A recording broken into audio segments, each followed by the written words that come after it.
लेकिन पिछले 3 दिन से है तब उस चेतना की अनुभूति है। जब देश ताली थाली बजा करके कोरोना वॉरियर के साथ कंधे से कंधा मिला करके खड़ा हो जाता है, तब चेतना की अनुभूति होती है। जब दिया जला करके कोरोना वॉरियर की शुभकामना देने के लिए देश निकल पड़ता है, तब उस चेतना की अनुभूति होती है। दुनिया कोरोना के कालखंड में वैक्सीन लेना या न लेना, वैक्सीन काम का है कि नहीं है, उस उलझन में जी रहा था। उस समय मेरे देश के गांव गरीब भी 200 करोड़ डोज दुनिया को चौंका देने वाला काम करके दिखा देते हैं।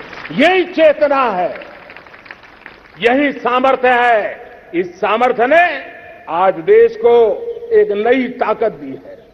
मेरे प्यारे भाइयों बहनों, तीसरा एक महत्वपूर्ण सामर्थ्य मैं देख रहा हूं। जैसे एस्पिरेशनल सोसाइटी, जैसे पुनर्जागरण, वैसे ही आजादी के इतने दशकों के बाद पूरे विश्व का भारत की तरफ देखने का नजरिया बदल चुका है।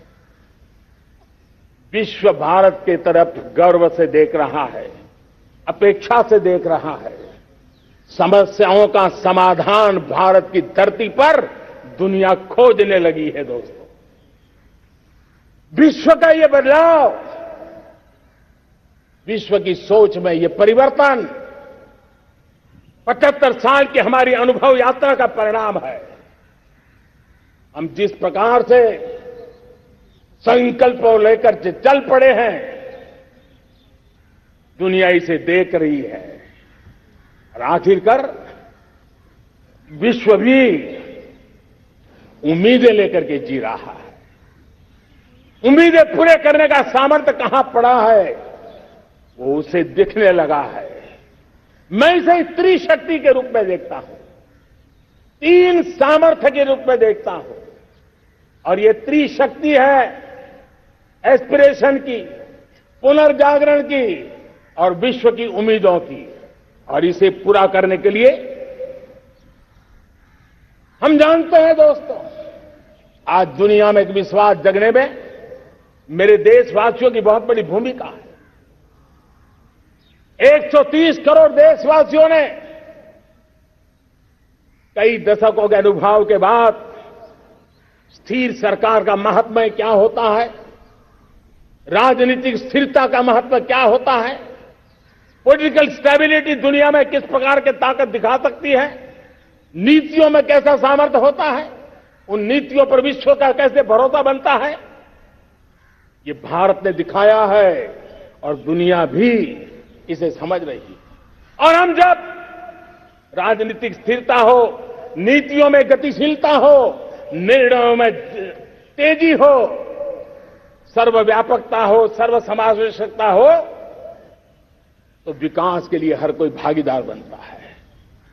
हमने सबका साथ सबका विकास का मंत्र लेकर के हम चले थे, लेकिन देखते ही देखते देशवासियों ने सबका विश्वास और सबका प्रयास से उसमें और रंग भर दिए हैं। और इसलिए हमने देखा है हमारी सामूहिक शक्ति को, हमारे सामूहिक सामर्थ्य को हमने देखा है।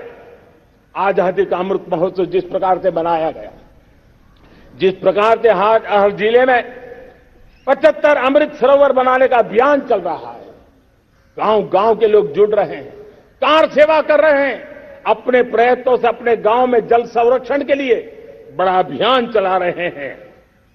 और इसलिए भाइयों बहनों, चाहे स्वच्छता का अभियान हो, चाहे गरीबों के कल्याण का काम हो, देश आज पूरी शक्ति से आगे बढ़ रहा है।